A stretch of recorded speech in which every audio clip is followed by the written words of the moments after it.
ਸ਼ੁਰੂਆਤ ਕਰੀਏ ਉਸ ਖਬਰ ਤੋਂ ਜਿਹਨੇ ਆਮ ਆਦਮੀ ਪਾਰਟੀ ਦੇ ਨਾ ਵਰਕਰ ਨੂੰ ਤੇ ਨਾ ਕਿਸੇ ਐਮਐਲਏ ਨੂੰ ਰਾਤ ਭਰ ਟਿਕਣ ਦਿੱਤਾ ਹੋਣਾ। ਗੱਲ ਕਰੀਏ ਐਮਐਲਏ ਕੋਟ ਫੱਤੇ ਦੀ।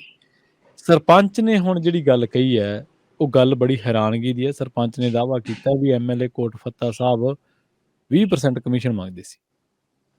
ਪ੍ਰਵੀਨ ਜੀ, ਤੁਹਾਡੀ ਗੱਲ ਬਿਲਕੁਲ ਦਰੁਸਤ ਹੈ ਕਿ ਕੱਲ ਰਾਤ ਨਾ ਤਾਂ ਆਮ ਆਦਮੀ ਪਾਰਟੀ ਦੇ ਐਮਐਲਏ ਸੁੱਤੇ, ਨਾ ਐਮਐਲਏਆਂ ਦੇ ਪੀਏ ਸੁੱਤੇ, ਨਾ ਉਹਨਾਂ ਦਾ ਟੱਬਰ ਸੁੱਤਾ, ਨਾ ਵਿਜੀਲੈਂਸ ਸੁੱਤੀ ਤੇ ਨਾ ਮੀਡੀਆ ਸੁੱਤਾ।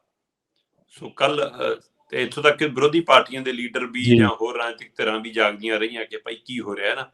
ਸਭ ਨੂੰ ਇਹ ਸੀਗਾ ਕਿ ਲੈ ਵੀ ਦੇਰ ਰਾਤ ਤੱਕ ਕਿਤੇ ਵਿਜੀਲੈਂਸ ਜਿਹੜਾ ਐਮਐਲਏ ਆ ਬਠਿੰਡੇ ਦਾ ਕੋਟ ਫੱਤੇ, ਉਹਨੂੰ ਵੀ ਨਾ ਚੱਕ ਲਵੇ, ਕਿਉਂਕਿ ਇੱਕ ਵਾਰ ਪਹਿਲਾਂ ਖਬਰਾਂ ਇਹ ਜਿਹੀਆਂ ਆ ਗਈਆਂ ਸੀਗਾ ਕਿ ਕੋਟ ਫੱਤੇ ਨੂੰ ਵੀ ਚੱਕ ਲਿਆ, ਪਰ ਬਾਅਦ ਚੋਂ ਪਤਾ ਲੱਗਿਆ ਕਿ ਉਹਨੂੰ ਗ੍ਰਿਫਤਾਰ ਤਾਂ ਨਹੀਂ ਕੀਤਾ ਸੀ, ਪਰ ਉਹਨੂੰ ਉਸੇ ਹੀ ਰੈਸਟ ਹਾਊਸ ਦੇ ਵਿੱਚ ਜਿੱਥੇ ਉਹਦਾ ਜਿਹੜਾ ਪੀਏ ਦੱਸਿਆ ਜਾਂਦਾ ਕਿ ਉਹਦੇ ਕੋਲੋਂ 4 ਲੱਖ ਰੁਪਏ ਜਿੱਥੇ ਬਰਾਮਦ ਹੋਇਆ, ਉਸੇ ਰੈਸਟ ਹਾਊਸ ਦੇ ਵਿੱਚ ਉਹ ਵੀ 3 ਘੰਟੇ ਬਿਠਾਈ ਰੱਖਿਆ ਵਿਜੀਲੈਂਸ ਨੇ, ਤੇ ਕਹਿੰਦੇ ਉਹਦੇ ਨਾਲ ਵੀ ਸਵਾਲ ਜਵਾਬ ਹੋਏ ਨੇ। ਤੇ ਫਿਰ ਉੱਪਰੋਂ ਸਰਕਾਰੀ ਝੰਡੀ ਮਿਲਣ ਤੋਂ ਬਾਅਦ ਫਿਰ ਇਕੱਲੇ ਉਹਦੇ ਪੀਏ ਨਾਮ ਦਾ ਜਿਹੜਾ ਬੰਦਾ ਮਤਲਬ ਦੱਸਿਆ ਜਾਂਦਾ ਕਿ ਉਹਨੂੰ ਇਕੱਲੇ ਨੂੰ ਲੈ ਕੇ ਗਏ ਨੇ। ਕਹਾਣੀ ਜਿਹੜੀ ਨਿਕਲ ਕੇ ਆ ਰਹੀ ਹੈ ਪ੍ਰਵੀਨ ਜੀ, ਉਹ ਇੱਕ ਬੀਬੀ ਸੀਮਾ ਰਾਣੀ ਮਹਿਲਾ ਸਰਪੰਚ ਆ। ਉਸ ਮਹਿਲਾ ਸਰਪੰਚ ਦਾ ਪਤੀ ਹੈ ਜਿਹੜਾ ਮਤਲਬ ਕਿ ਪ੍ਰਿਤਪਾਲ। ਸੋ ਉਸ ਦੇ ਹਵਾਲੇ ਨਾਲ ਇਹ ਖਬਰ ਨਿਕਲ ਰਹੀ ਹੈ ਕਿ ਉਹਨੇ ਇਹ ਤੱਥ ਸਾਹਮਣੇ ਲਿਆਂਦੇ ਨੇ ਕਿ ਭਾਈ ਮੇਰੀ ਘਰ ਵਾਲੀ ਸਰਪੰਚ ਸੀ ਤੇ ਅਸੀਂ ਆਪਣੇ ਪਿੰਡ 'ਚ ਆਪਣੇ ਇਲਾਕੇ 'ਚ ਜਿਹੜਾ ਕੰਮ ਕਰਾਇਆ, ਉਹਦੇ ਕੰਮ ਦੇ ਪੈਸੇ ਵਿਭਾਗ ਕੰਨੀ ਖੜੇ ਨੇ ਤੇ ਉਹ ਵਿਭਾਗ ਨੇ 25 ਲੱਖ ਰੁਪਈਆ ਦੇਣਾ ਤੇ ਅਸੀਂ ਗੇੜੇ ਮਾਰ ਥੱਕ ਗਏ, ਅੱਕ ਗਏ, ਉਹ ਪੈਸੇ ਰਿਲੀਜ਼ ਨਹੀਂ ਕਰ ਰਹੇ। ਤੇ ਜਦੋਂ ਕਿ ਉਹ ਅਸੀਂ ਕੋਈ ਹਿੱਸਾ ਪੱਤਾ ਅੱਜ ਤੱਕ ਕਦੇ ਨਹੀਂ ਦਿੱਤਾ, ਇਸ ਲਈ ਅਸੀਂ ਹਿੱਸਾ ਪੱਤਾ ਨਹੀਂ ਦੇ ਰਹੇ, ਇਸ ਲਈ ਸਾਨੂੰ ਲਟਕਾ ਰਹੇ ਨੇ ਜੀ। ਤੇ ਲਟਕਣ ਦਾ ਮਾਮਲਾ ਲਗਾਤਾਰ ਜਦੋਂ ਚੱਲ ਰਿਹਾ ਸੀਗਾ ਤਾਂ ਇਸ ਮਾਮਲੇ ਦੇ ਵਿੱਚ ਉਹ ਕਹਿੰਦੇ ਕਿ ਅਸੀਂ ਫਿਰ ਐਮਐਲਏ ਸਾਹਿਬ ਕੋਲ ਪਹੁੰਚ ਗਏ। ਸਰਪੰਚ ਦਾ ਜਿਹੜਾ ਘਰ ਵਾਲਾ ਉਹ ਕਹਿੰਦਾ ਕਿ ਅਸੀਂ ਫਿਰ ਐਮਐਲਏ ਤੱਕ ਪਹੁੰਚ ਕੀਤੀ, ਕੋਟ ਫੱਤੇ ਹੋਰਾਂ ਤੱਕ। ਤੇ ਜਦੋਂ ਕੋਟ ਫੱਤੇ ਹੋਰਾਂ ਤੱਕ ਪਹੁੰਚ ਕੀਤੀ ਤਾਂ ਉੱਥੇ ਕਹਿੰਦੇ ਕਿ ਐਮਐਲਏ ਨੇ ਸਿੱਧਾ ਹੀ ਕਿਹਾ ਕਿ ਕਿਵੇਂ ਕਰਨਾ ਫਿਰ। ਇਹ ਹੁਣ ਸ਼ਿਕਾਇਤਕਰਤਾ ਸਰਪੰਚ ਤੇ ਉਹਦੇ ਪਤੀ ਦੇ ਬੋਲ ਨੇ ਜੀ। ਉਹ ਕਹਿੰਦਾ ਕਿ ਸਾਨੂੰ ਸਿੱਧਾ ਹੀ ਪੁੱਛਿਆ ਕਿ ਕਰਨਾ ਕਿਵੇਂ। ਉਹ ਕਹਿੰਦੇ ਜੀ ਤੁਸੀਂ ਦਬਾਓ ਜਨਾਬ ਕਿ ਇਹ ਪੈਸੇ ਨੇ ਲੋਕਾਂ ਦੇ, ਇਸ ਦਾ ਕੰਮ ਕੀਤਾ ਤੇ ਤੁਹਾਡੀ ਇਲਾਕੇ 'ਚ ਜੈਕਾਰ ਹੋਊਗੀ ਕਿ ਹਾਂ ਤੁਸੀਂ ਚੰਗੇ ਕੰਮ ਲਈ ਸਾਥ ਦਿੱਤਾ। ਉਹ ਕਹਿੰਦੇ ਨਹੀਂ, ਉਹ ਤਾਂ 20% ਕਮਿਸ਼ਨ ਦਾ ਆਪਾਂ ਨੂੰ ਦੇਣਾ ਪੈਣਾ ਜੀ। ਅੱਛਾ। ਤੇ ਉਹ ਕਹਿੰਦੇ ਜੀ ਅਸੀਂ ਅੱਜ ਤੱਕ ਨਹੀਂ ਦਿੱਤਾ। ਕਹਿੰਦੇ ਨਾ ਤੁਸੀਂ 5 ਲੱਖ ਦਾ ਇੰਤਜ਼ਾਮ ਕਰੋ ਘੱਟੋ ਘੱਟ। ਸੋ ਐਂ ਜੇ ਗੱਲ ਹੋਈ ਤੇ ਉਹ ਤੋਂ ਬਾਅਦ ਕਹਿੰਦੇ ਕਿ ਫਿਰ ਸਾਨੂੰ ਫੋਨ ਆਉਣੇ ਸ਼ੁਰੂ ਹੋ ਗਏ। ਠੀਕ ਹੈ। ਜਿਹੜਾ ਉਹਦਾ ਪੀਏ ਦੱਸਿਆ ਜਾਂਦਾ ਹੈ ਨਾ, ਰੇਸ਼ਮ ਗਰਗ ਕੀ ਹੈ ਨਾ, ਕਿ ਉਹਨੇ ਸੰਪਰਕ ਹੈ ਨਾ ਕਿ ਹਾਂ ਉਹਦੇ ਸੁਨੇਹੇ ਆਉਣੇ ਸ਼ੁਰੂ ਹੋ ਗਏ ਕਿ ਏਦਾਂ ਲਿਆਓ ਜੀ। ਤੇ ਕਹਿੰਦੇ ਜਦੋਂ ਗੱਲ ਸਿਰੇ ਨਾ ਚੜ੍ਹਦੀ ਦਿਖੀ ਤਾਂ ਸਾਡੇ 7-8 ਲੱਖ ਰੁਪਇਆ ਰਿਲੀਜ਼ ਕਰਾਤਾ।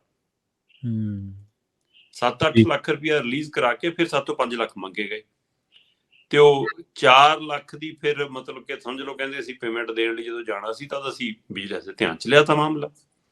ਤੇ ਵਿਜੀਲੈਂਸ 1-2-3 ਦਿਨਾਂ ਤੋਂ ਨਹੀਂ ਪ੍ਰਵੀਨ ਜੀ, ਕਹਿੰਦੇ ਕਿ ਪਿਛਲੇ 3 ਹਫ਼ਤਿਆਂ ਤੋਂ ਰੇਸ਼ਮ ਦਾ ਪਿੱਛਾ ਕਰ ਰਹੀ ਹੈ। ਠੀਕ ਹੈ।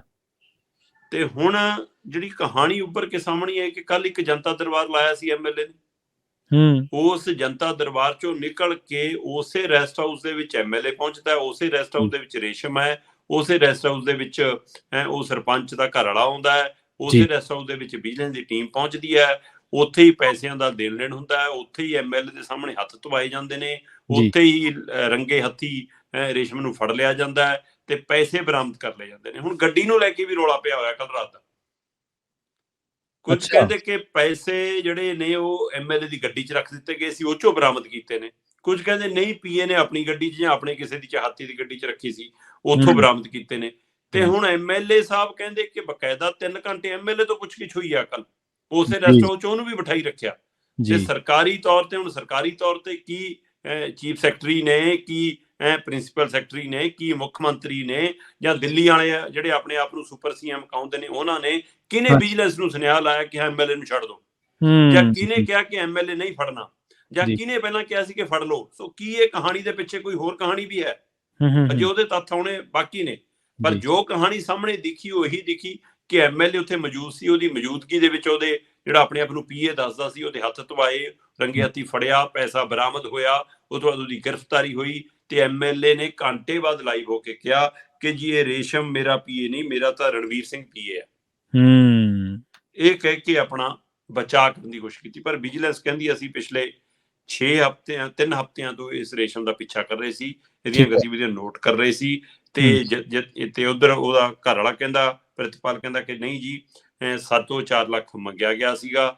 ਤੇ ਇੱਧਰ ਬੀਬੀ ਹਰਸਿਮਰਤ ਕਹਿੰਦੀ ਇਹ ਤਾਂ ਭਾਈ ਰਿਸ਼ਵਤਖੋਰੀ ਪਹਿਲਾਂ ਹੀ ਕਰਦਾ ਸੀ, ਇਹ ਤਾਂ ਬੰਦਾ ਕੋਟ ਫੱਤੇ ਬਾਰੇ, ਉਹਨੇ ਕੋਟ ਫੱਤੇ ਬਾਰੇ ਕਿਹਾ ਜੀ। ਅੱਛਾ, ਉਹਨੇ ਐਮਐਲਏ ਬਾਰੇ ਕਿਹਾ ਕਿ ਜਿਹੜਾ ਬਠਿੰਡਾ ਦਿਹਾਤੀ ਦਾ ਐਮਐਲਏ ਆ ਅਮਿਤ ਰਤਨ ਕੋਟ ਫੱਤੇ, ਕਹਿੰਦੀ ਕਿ ਇਹ ਤਾਂ ਸਾਡੀ ਪਾਰਟੀ ਸੀ, ਅਸੀਂ ਕੱਢਿਆ ਸੀ ਇਸੇ ਲਈ। ਕਹਿੰਦੀ ਹੁਣ ਬੀਬੀ ਇਹ ਦਾਅਵੇ ਕਰਦੀ ਆ ਜੀ ਕਿ ਇਹ ਤਾਂ ਪਹਿਲਾਂ ਹੀ ਹੋ ਸੀਗਾ, ਉਹਨਾਂ ਨੇ ਟਿਕਟ ਦਿੱਤੀ, ਕਹਿੰਦੀ ਦੇਖੋ ਜੀ ਹੁਣ ਆਹ ਕੁਛ ਹੋਊਗਾ।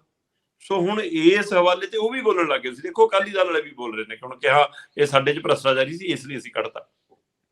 ਸੋ ਇੱਧਰ ਮਤਲਬ ਕਿ ਇਹ ਹੁਣ ਸਰਕਾਰ, ਵਿਜੀਲੈਂਸ ਪਾਰਟੀ ਕੀ ਇਸ ਮਸਲੇ ਤੇ ਹੁਣ ਇਹ ਵੀ ਸਟੈਂਡ ਲਊਗੀ ਕਿ ਕੱਲ ਨੂੰ ਇਹ ਇਨਕੁਆਇਰੀ ਐਮਐਲਏ ਤੱਕ ਜਾਂਦੀ ਹੈ, ਜਾਂ ਐਮਐਲਏ ਨੂੰ ਕੱਲ ਬਚਾ ਲਿਆ ਗਿਆ, ਪਹਿਲਾਂ ਤਿਆਰੀ ਸੀ ਐਮਐਲਏ ਨੂੰ, ਜਾਂ ਐਮਐਲਏ ਨੂੰ ਸਿਰਫ ਡਰਾਉਣ ਦਾ ਕੋਈ ਤਰੀਕਾ ਸੀ, ਜਾਂ ਬਾਕੀਆਂ ਵਿਰੋਧੀ ਧਿਰਾਂ ਨੂੰ ਦਿਖਾਉਣ ਦਾ ਇੱਕ ਤਰੀਕਾ ਹੈ, ਜਾਂ ਸੱਚਮੁੱਚ ਸਰਕਾਰ ਦੀ ਨੀਅਤ ਹੈ। ਅਜੇ ਇਹ ਤੋਂ ਪਰਦਾ ਉੱਠਣਾ। ਬੇਸ਼ੱਕ ਇਹ ਤੋਂ ਪਹਿਲਾਂ ਵਿਜੇ ਸਿੰਗਲੇ ਵਾਲੇ ਮਾਮਲੇ 'ਚ ਆਪਾਂ ਦੇਖ ਚੁੱਕੇ ਹਾਂ ਕਿ ਦਿਖਾਇਆ ਬਹੁਤ ਕੁਛ ਗਿਆ ਪਰ ਨਿਕਲਿਆ ਕੁਛ ਨਹੀਂ।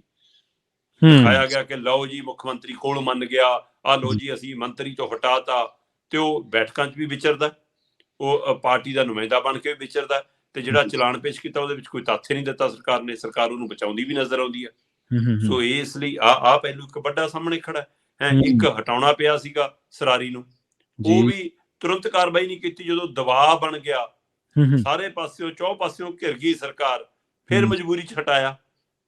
ਤੇ ਹੁਣ ਆ ਤੀਜੇ ਐਮਐਲਏ ਦਾ ਮਾਮਲਾ, ਹੁਣ ਤੋਂ ਨਾਲ ਫਿਰਦਾ ਬੰਦਾ, 24 ਘੰਟੇ ਨਾਲ ਦਿਖਦਾ ਹੈ, ਤਸਵੀਰਾਂ ਨਾਲ ਨੇ, ਕੰਮ ਕਰਦਾ ਹੈ, ਫੋਨ ਕਰਦਾ ਹੈ, ਬੰਦਿਆਂ ਦੇ ਪ੍ਰੋਗਰਾਮਾਂ 'ਚ ਦਿਖਾਉਂਦਾ ਹੈ, ਆਉਂਦਾ ਹੈ, ਜਾਂਦਾ ਹੈ ਨਾ, ਉਸੇ ਗੈਸਟ ਹਾਊਸ 'ਚੋਂ ਫਿਰਦਾ, ਉੱਥੇ ਹੀ ਐਮਐਲਏ ਫਿਰਦਾ। ਤੇ ਫਿਰ ਐਮਐਲਏ ਪੁੱਛੇ ਨਾ ਕਿ ਜੇ ਭਾਈ ਤੂੰ ਮੇਰਾ ਬੰਦਾ ਨਹੀਂ, ਮੈਂ ਤੈਨੂੰ ਰੱਖਿਆ ਨਹੀਂ, ਤੂੰ ਮੇਰੇ ਨਾਲ ਹਰ ਥਾਂ ਕਿਉਂ ਹੁੰਦਾ, ਕੀ ਕਰਦਾ ਫਿਰਨਾ ਮੇਰੇ ਨਾਲ ਹਰ ਥਾਂ?